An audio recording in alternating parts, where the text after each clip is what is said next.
Hello दोस्तों, नमस्ते, प्रणाम। सभी का स्वागत है खुशबू यादव अवधी गीत के चैनल पर और खुशबू ऑफिशियल के चैनल पर। दोनों चैनल पे जाएगा। ये है कजरी गीत, सुनिए तो आप लोग ढेर सारा प्यारा आशीर्वाद दीजिएगा। लास्ट वीडियो तक बने रहिए। कैसा लगेगा कजरी गीत।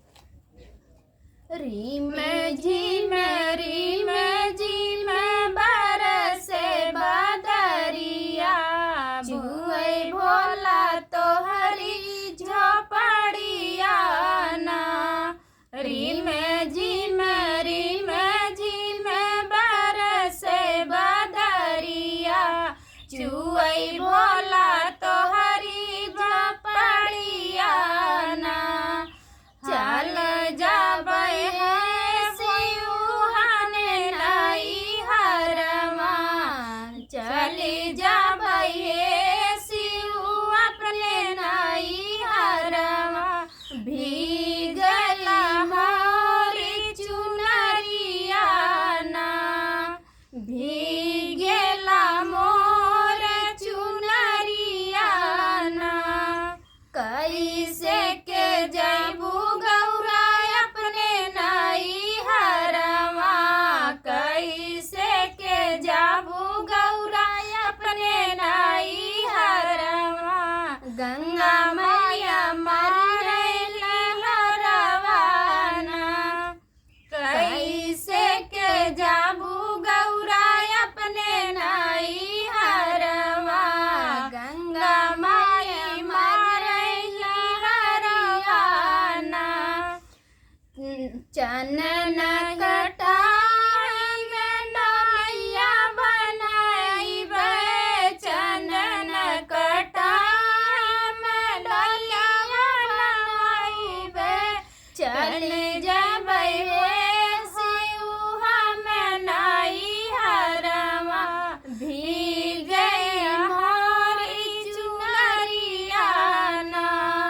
चली जाबे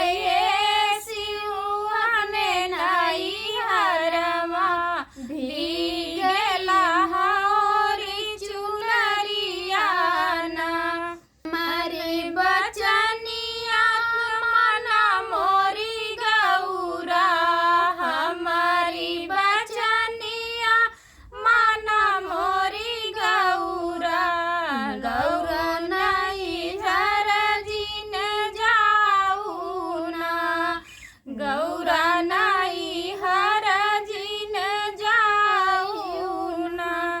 टूटी जई है का रखब गौरा दिल के भीतरिया, तोहरा के रखब गौरा दिल के भीतरिया। नाई गे ना देबे चुनरिया ना, तोहरा के रखब गौरा दिल के भीतरिया। भीग ना देबे चुनरिया ना।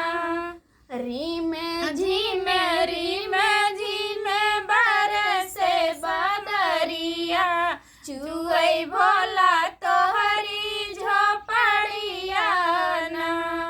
रीम जी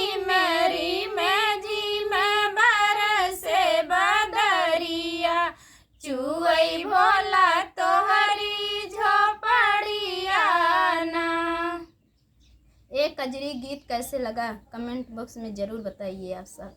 ढेर सारा प्यारा आशीर्वाद दीजिएगा।